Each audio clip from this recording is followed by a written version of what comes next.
चाहे किसान आंदोलन हो, चाहे अग्निवीर हो, चाहे बेरोजगारी का मुद्दा हो, चाहे कोई भी मुद्दा हो, जिससे मुझे लगे कि समाज के अंतिम व्यक्ति का लाभ है। दो हिंदुस्तान नहीं होने चाहिए। एक हिंदुस्तान जिसमें अमीर को सारे पूरे अवसर प्राप्त है, और दूसरा हिंदुस्तान जिसमें एक आम आदमी का संघर्ष निरंतर है। मैं संघर्ष के खिलाफ नहीं, बट मैं चाहता हूं कि ऐसा हिंदुस्तान बने जिसमें इंसान को अवसर की प्राप्ति की कमी न हो। भ्रष्टाचार से बड़े भारत के साथ गद्दारी कोई नहीं है।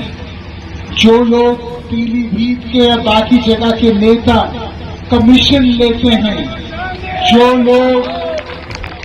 लोग कॉलोनियां काटते हैं बन के, जो लोग पहले मोटरसाइकिल में आते हैं, जीतने के बाद गाड़ियों के काफिले में आते हैं, वो लोग आपके बच्चों का अधिकार छीन रहे हैं।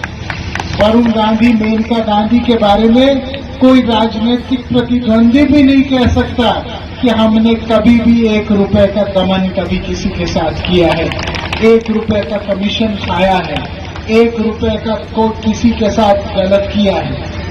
पीलीभीत हमारा घर ही है, यह हमारे लिए चुनाव क्षेत्र नहीं है। मैं जब इस बार जीता, बहुत लोगों ने मुझे कहा कि एक काम करिए, घर बना दीजिए, बढ़िया घर बना दीजिए। मैंने सोचा कि जब भी पूरा ही मेरा घर है तो फिर मैं छोटा सा 1000 घर क्यों फेरूं किसी का। हम लोगों ने लड़ाई में अपने घर देश के नाम कर दिए। मेरे पिताजी ने मारुति गाड़ी को देश के नाम कर दिया। तो हम क्या घर बनाए? ये छोटा काम नहीं हो सकता। या तो हम दिलों को विराज हैं या हम ना विराज।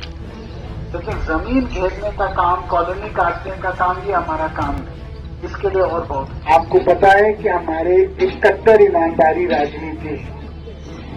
हमारी राजनीति में ना हम कमीशन खाते हैं, ना रिश्वत खाते हैं, ना अपने लोगों को खाने देते हैं।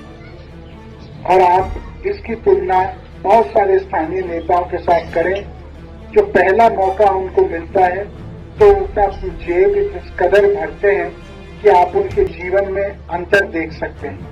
जो पहले मोटरसाइकिल चलते हैं, वो पद प्राप्त के बाद गाड़ी पे आ जाते हैं। जो गाड़ी से शुरू करते हैं, वो फिर काफिले में चलने लगते हैं।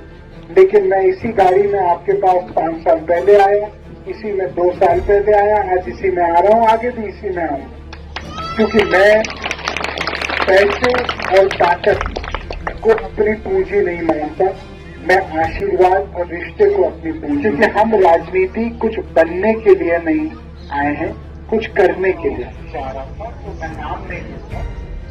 तो इसी अपने बरखेड़ा ब्लॉक के एक गाड़ी में चल रहे थे, मुझे वो आदमी याद आया। मैंने उसको गाड़ी रोकी। मैंने कहा कि आपके तो बेटे की जान मैंने बचाई ऑपरेशन में। उसने कहा जी ये बात सच है, पुरानी बात है। मैंने कहा जब मैं रहा तो मैंने किया। मैंने कहा आप मेरे खिलाफ वोट मांग रहे हो? तो उसने कहा भैया ऐसे है कि हमको दिहाड़ी मिल रही है ना, हमको मिल रही है दिहाड़ी, लेकिन हम वोट आपको ही नहीं। तो मैंने बड़ा गले लगाया और मैंने कहा मेरे भाई, हमारी दोस्ती में लोगों को फायदा हो रहा था, ये हमको पता था। आज दुश्मनी में भी फायदा हो रहा है। आज आपके माध्यम से तो हमारे दोस्ती में कुछ लोगों के घर चल रहे हैं, ये तो बड़े हर्ष की बात है। अब भैया हमारे दुश्मनियों में भी कुछ लोगों के घर चल रही है, तो और भी खुशी की बात है। मैं कह रहा हूँ हमारा भला होना चाहिए, हमारी जनता का, हमारे पीलीभीत के परिवार का। दोस्ती में और दुश्मनियों में कोई बात नहीं, घर चल जाए सब लोगों का। बड़े मुझे जब कोरोना या कोविड आया था तो आपको याद है कि मैंने अपने पैसे से बिना किसी सरकारी मदद के सारे ऑक्सीजन सिलेंडर सारे अस्पतालों में उपलब्ध कराए। आपको याद है कि मैंने सारी दवाइयां, सरकारी दवाइयां 4 से 6 हफ्ते में उपलब्ध हुई, लेकिन मैंने दवाइयां पहले हफ्ते पहुंचा दी सारे अस्पतालों में।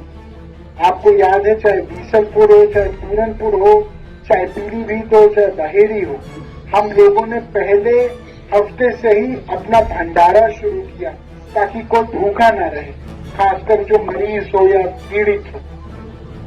और मैंने अपने बेटी की फिक्स डिपॉजिट तोड़ के ये किया, क्योंकि मेरी माँ ने कहा कि हम लोगों को अपना परिवार बोलते हैं, ये समय है अपने आप को परिवार सिद्ध कराने के लिए लोगों के दिलों। मुझे ऐसा लगता है कि जीवन में अच्छे समय में हर कोई साथ, लेकिन बुरे समय में जो कार्यकुशल हो या कार्यरत हो, यह आवश्यकता मानव मूल्यों की। जबकि एक बड़ा उद्योगपति अब हजारों करोड़ का लोन लेता है और उस उद्योगपति वापस नहीं दिया जाता तो कहता है कि ठीक है 5 साल और ले लीजिए और ब्याज नहीं दीजिए, मूल ही दे दीजिए। क्यों? आपको पता है कि आपके पूर्वज और हमारे पूर्वजों ने मिलकर स्वतंत्रता की लड़ाई लड़ी। स्वतंत्रता की लड़ाई इसलिए लड़ी कि हमको किसी के सामने घुटने न टेकने पड़े। आज मैं केवल आपको एक बात बोलता हूं कि मेरी लड़ाई इसलिए है और इस मकसद से है, इस परिदृश्य को लेके है कि पीलीभीत के किसी भी इंसान को हमारे रहते किसी के सामने घुटने न टेकने पड़े। आप अपने हर संघर्ष में मुझे शामिल कर सकते हैं, कभी भी मुझे फोन कर सकते हैं। आपको पता मैं फोन खुद उठाता हूं और कभी भी, चाहे सिफारिश हो, इलाज हो, किसी भी तरीके की रक्षा। इतना ही मैं कहना चाहता हूं, भारत मां की जय बोलना केवल एक नारा न महज रह गया। भारत मां की जय तब होगी जब भारत मां के सपूतों के सपने साकार, और यही मेरा लक्ष्य है। भारत मां के नौजवान, भारत मां की मातृशक्ति, भारत मां के बुजुर्गवार, भारत मां के किसान, मजदूर, छोटे व्यापारी, हम यही चाहते हैं कि सब कंधे से कंधा मिलाएं। उसके लिए एक ईमानदार नेतृत्व जरूरी है और कर्मठ नेतृत्व जरूरी है, जिसने त्याग और तपस्या को एक बोझ न समझ के उसको अपनी असली सांस्कारिक पूंजी समझे। यही मैं कहना चाहता हूं। यदि किसी प्रकार की किसी को हमारे देश में गरीबी है, लेकिन हमारे देश में मर्यादा भी है, हमारे देश में संस्कार भी है, हमारे देश में ज़मीर भी है, हमारे देश में अपनत्व है, एक दूसरे के प्रति एक रस है, धर्म का, सोच का, जिम्मेदारियों का। यहाँ खरगापुर और अगल बगल के गांव के लोग हैं। जब आप लोग बंबई में या दिल्ली में मिलोगे और कोई बोलेगा मैं भी खरगापुर का, आप भी खरगापुर के, तो ऐसे मिलेंगे जैसे दो जुड़वा भाई एक दूसरे से मिल रहे हैं। याद रखना, यही हमारी देश की ताकत है। मैं यहाँ पे इसलिए नहीं आया हूँ क्योंकि मैं यहाँ का सांसद हूँ, मैं इसलिए यहाँ आया हूँ क्योंकि मैं पीलीभीत का बेटा हूँ। ये पीलीभीत का खून मेरे रगों में बह रहा है और ये रिश्ता मेरी असली पूंजी है। आप कहीं पे जाते हो, कहीं पे भी उत्तराखंड, बरेली, बदायूं, दिल्ली, हरियाणा, भोपाल, कहीं पे पंजाब जाते हो और आप बोलते हो पीलीभीत से हैं, तो लोग कहते हैं वो मेनका गांधी, वरुण गांधी वाला पीलीभीत। क्या मैं सही कह रहा हूं कि मैं गलत कह रहा हूं? तो याद रखो, जैसे आपकी पहचान हमसे जुड़ी है, हमारी भी पहचान आपसे जुड़ी है। हमारे ये संगम में एक है और इस संगम को कभी हल्का मत करना, इस संगम को कभी अपने से अलग मत करना। उनको लग रहा ताकत है जब सामने वाला झुकता है। झुकने की और झुकाने की जरूरत ही नहीं है जिंदगी, बल्कि जितना आदमी फूले और भले तुम्हारे सामने, सोचो उतनी बड़ी ताकत तुम्हारे पास है।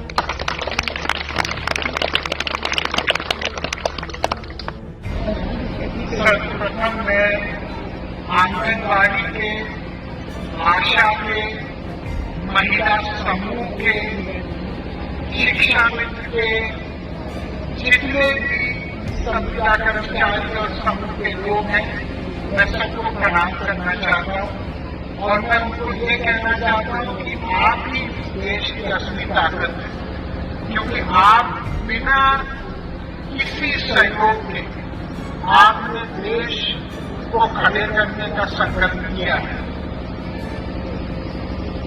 चाहे समूह हो, संविदा हो, कभी हिम्मत न हारना। मेरे जैसे लोग हर दम आपके लिए हैं और आपके लिए बोलेंगे। कभी भी आपको लगे कि आपको बराबर का पर्याप्त मान सम्मान नहीं मिल रहा है, मैं चाहता हूं आप मेरे से संपर्क करें। मैं पहले भी हमेशा आवाज उठाते रहा हूं, आगे भी मैं करूंगा। मेरी राजनीति भ्रष्टाचार के विरोध में है। मेरा नंबर आप लोग लिख सकते हैं।